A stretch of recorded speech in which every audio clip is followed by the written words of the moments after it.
Another fragrance from the house of Chris Collins, locked and loaded. First one was, I don't want to say impressive, but respectable.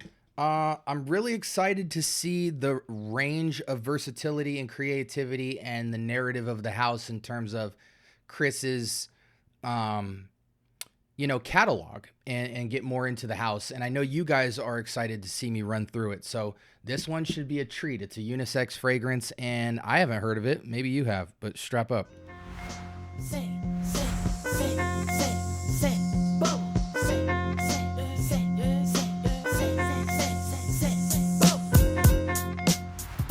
All right, welcome to the Scent Bubble. I'm your host for the evening. Tonight we have for you, from the house of Chris Collins, we have Lust Oud Delice. Hopefully I'm pronouncing that right. I was going to say delicios, but it just says Delice on it. What information can I give you before we dive in? Unisex fragrance, 175 for a 50 mil. I cannot see Chris Collins fragrances discounted on anything other than like Mercari, which screw Mercari for the most part. 4.15 out of 5 rating, 142 votes. So about 43 more votes than the Forbidden Apple fragrance, which came out in 2025. This fragrance was released in 2024. Oriental vanilla fragrance, unisex. And so it looks like Chris curates. I got to learn a little bit about this house. We'll develop with that, let it cook a little bit. But there is an actual perfumer, Alexis Grugeon, and who is the perfumer of this fragrance. So perhaps Chris curates but doesn't make the fragrance. Just curious. Forbidden Apple, Chris Collins. I guess I always thought Chris Collins was the perfumer, and maybe he is to an extent, but maybe he's kind of like the Dr. Dre behind all this. Who made this fragrance? It doesn't say the perfumer on Forbidden Apple. Interesting. Okay. Well, anyways, let's dive into this. Did I tell you the style? It is 4.1 out of 5, Oriental Vanilla, unisex fragrance. Let's go. Has the word oud in it. Let's see what it's hitting for. 2 sprays on the hand. Ooh.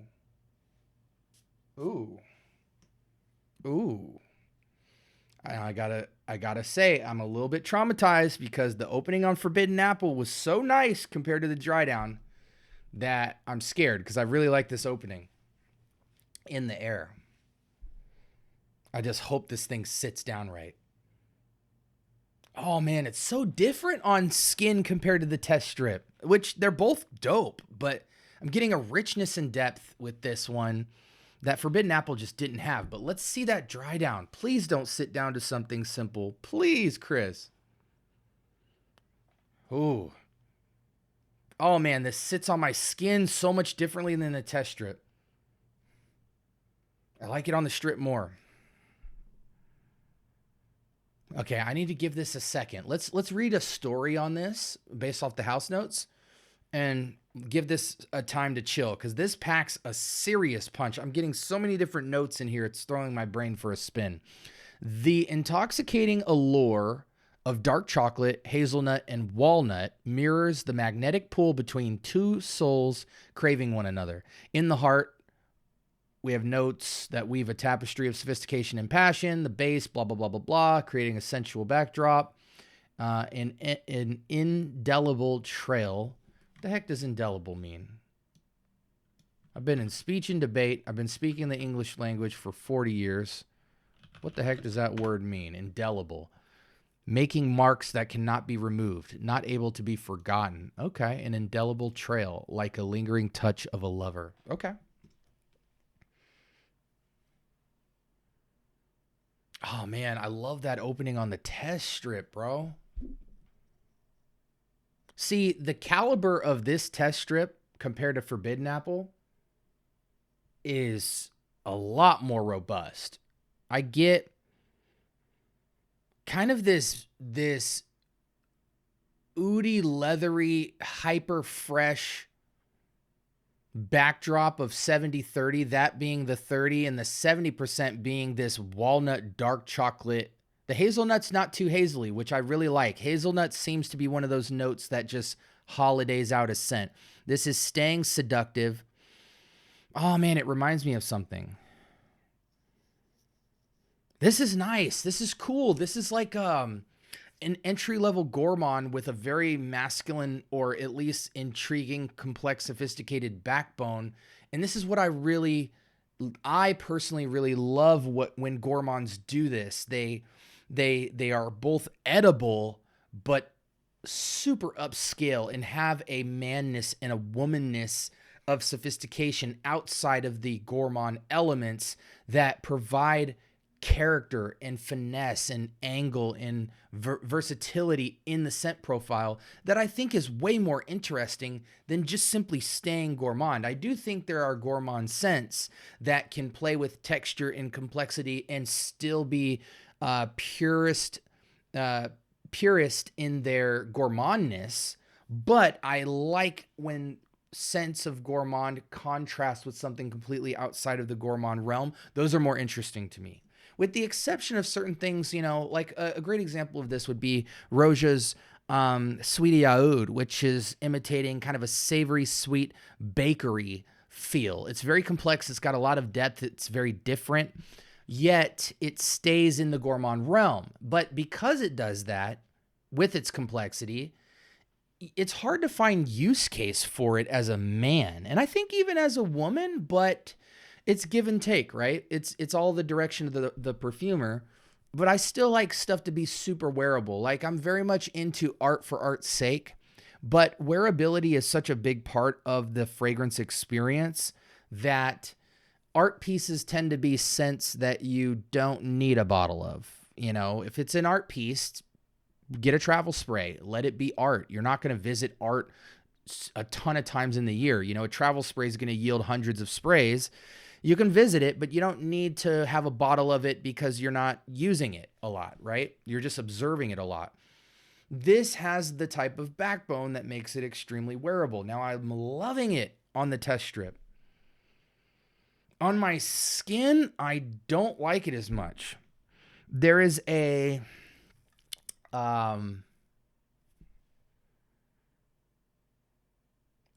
note that is translating a bit of cheapness to a very rich, deep, complex profile, which again makes me question the raw material quality.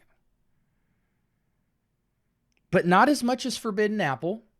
It's not tainting the scent too much. I just really love what I'm smelling on the test strip, and on skin, it's that note and that quality about this scent is really sticking to my arm in a very, it's almost like, it's weird because the dry down of this and Forbidden Apple feels like Game of Spades quality scent. So it's like, it's not totally clone-ish. It feels like the best of the best in the clone world caliber. And that is a bit of an insult. I don't mean it to be, but it messes with the wearing experience. You're like, am I wearing a niche fragrance or am I wearing a clone that's just very high quality?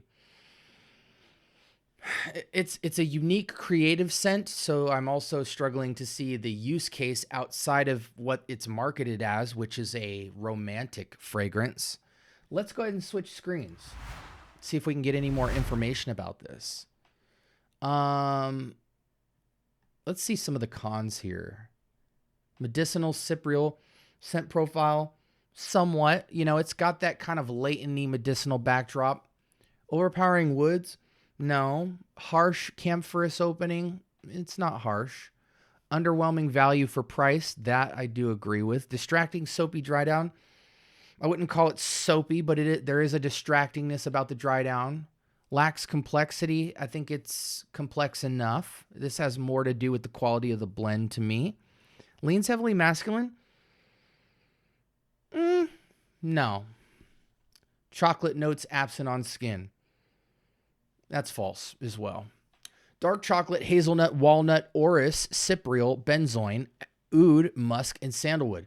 I gotta say, this is really cool to look at in terms of creativity. It's in the realm of like a philosophia, but there's some stick outness, and it might be the cypriol and the quality of the oud that is giving this the kind of contrast that I don't think benefits it in the dry down. Again, that opening feels so nice. The opening feels even more complex than philosophia.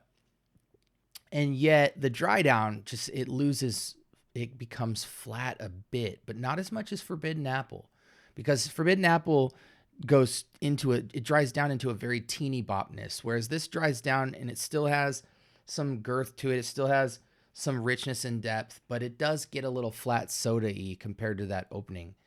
Man, I really, I think this suffers from both balance and quality raw materials. And, you could tell me, hey, this used the most highest quality ingredients, but I wouldn't believe you. I wouldn't believe you. I imagine this would perform very well. 6 hours plus, easy. Fall, winter, for sure. Breezy nights. This really feels truly romantic for me, only in the romantic category. It does have a little bit of a masculine lean. A good amount. I don't think it's heavily masculine. I'm not going to say that. Reminds people of Amen from Mugler, Noir Aphrodisiac, New Harlem. I do see New Harlem, but New Harlem's way better than this for sure in terms of quality and depth. Philosophia is on there as well. Yeah, Philosophia is just a higher quality scent. I mean, there's just no way around it. And it's essentially the same thing. So that would be my alternative all day long, New Harlem or Philosophia. But I think Philosophia is a little bit closer in terms of the profile. Let me wrap up some things in my mind for you. We said the occasion, the weather, the alternative. The price point's $175. I don't think that's worth it. That's subjective. I told you what I think's wrong with it. Creative house so far, man. I gotta give it to him. As a rating, I gave Forbidden Apple like a 7. And if I decimaled, it'd be like 7.5. This is also a 7. But I would give it a much higher score. Like I would push it towards an 8. High 7, 7.8, stuff like that. Would I give it an 8 though? No, it's trying. Like if it was balanced in the quality, maybe balance changes this. But from a quality and balance standpoint, the dry down compared to the opening, it starts losing points fast. 8 at best, I think, is the political score. But personally, I give it like a 7 for sure. But I do, in my mind, this 7 is better than Forbidden Apple's 7 in terms of richness and depth. I don't need richness and depth in a scent, but the simpler you make the fragrance, the higher quality the ingredients must feel at this price point to me. And that's where it really does dry down into a Game of Spades type of scent. Pick your favorite Game of Spades. This is on par with the quality of it. There's really not much else to say, I think. This was Lust Oud Delice by Chris Collins. Just to confirm the price point that it was $175. No, this is marketed retail at $225, and it's older. So no, I can't. No, guys, I've got 3 more scents from the house. I'm gonna keep it raw and uncut. Tell you how I feel. Tell me if I'm bugging in the chat. The dry down has a bit of like red tobacco-ness, cheapness going on. I'm gonna stop. Like, comment, subscribe. More importantly, turn on that notification bell. Talk to me. I do talk back. Let me know in the comments what you feel about this fragrance. If you disagree, agree, I just want to start a conversation. But I think the redeeming factor from this house so far is that the scents are creative. The titles are intentional. I just feel like so far the raw material choice is deceptive, because if we were only taking the opening of this and Forbidden Apple, it feels like a super niche luxury experience. But then the dry down, it feels like top tier clonish, which isn't a compliment, especially when you're being as creative as this. The ingredient quality has to step up to match the perception of the idea being connected to the scent. If Michael Paul did this, well, I digress. I hope you guys stay blessed and definitely get a conversation started about this fragrance. And I hope it was helpful for you in my review. With that being said, stay blessed, and I'll talk to you guys soon.